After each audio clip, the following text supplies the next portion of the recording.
Hello, this is Chef John from foodwishes.com with New York style cheesecake. That's right, finally. After all those requests, some New York style cheesecake. I call this sunshine cheesecake because of a certain couple secret ingredients. All right, we're going to start with the standard graham cracker crust, and I'm always amazed in the store when I see people buying this pie crust frozen. It's graham cracker crumbs and butter. Do not buy this pre-made. So easy.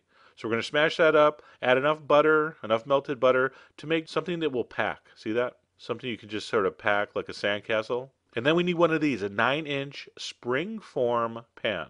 That's the only thing to use for this. I rub that with vegetable oil, so that's greased. All right, we're going to pack our crumbs in the bottom.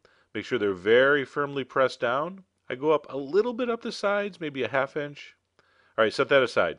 Now, if you thought the crust was easy, wait till you see the filling. So easy. In a bowl, I'm going to take some flour, some sour cream, and some vanilla, and I'm going to mix that together. Now, I have kind of a specific order I like to put the things together. There's so many different techniques you can use. This one works for me, though. All right, so once those are mixed together, I'm going to set that aside. I'm going to take a large bowl with 4 packages of soft, room temperature cream cheese.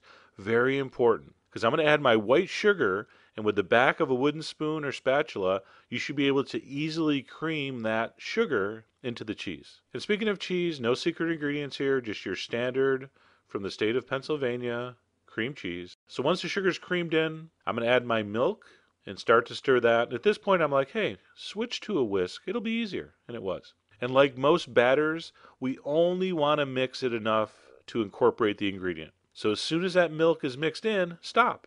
All right, don't keep whisking. Once the milk is mixed in, we're going to put in 4 eggs, one at a time. So drop one in, mix it just till it disappears or almost disappears, and then the next one. Once the 4 eggs are in, we're going to add lemon zest and orange zest, and that's the reason I call it sunshine cheesecake, because that bright citrusy note, just a little, about a teaspoon of each. Once that's in, we're going to mix in our sour cream mixture from earlier. Again, we're just stirring enough to mix it. You don't want to introduce a lot of air into a cheesecake batter, right? It's not a light, fluffy dessert. It's one of the few desserts we try to make it dense. We don't want it airy and light and fluffy. All right, so once that's done, we are going to transfer that into our springform pan, put it on a sheet pan, and then give it the old tapa-tapa. And the old tapa-tapa is just a couple taps on the pan to sort of settle the batter. Don't call it the tapa-tapa. It's the old tapa-tapa. Tapa-tapa just sounds ridiculous. All right, that's going to go in a 350-degree oven for 1 hour.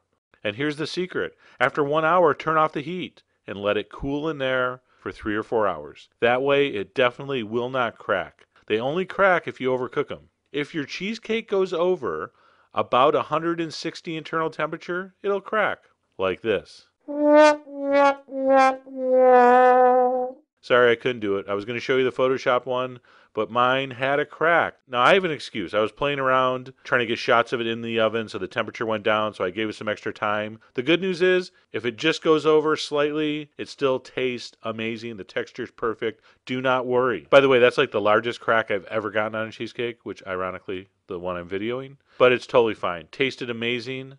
And then, of course, there's all kinds of tricks. If it does crack, that's why people use that cherry pie filling. That's why people use fresh berries. Okay, you can cover it up. Or, like me, I'm going to use those cracks as a cutting guide. It's almost so convenient, I'm glad it cracked. But anyway, the point is, do not be afraid to make cheesecake. It is one of the easiest recipes ever. If it doesn't crack, great. If it does crack, as mine did, who cares? It's still going to be great. So whether it cracked or not, make sure it cools completely before you try to cut it.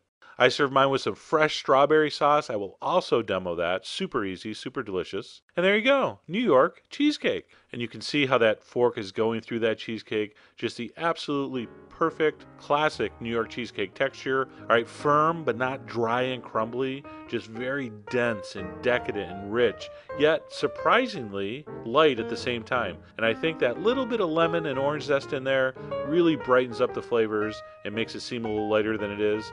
I love this recipe. Make this for the holidays. Make this for any occasion. It's one of the world's great desserts. Incredible.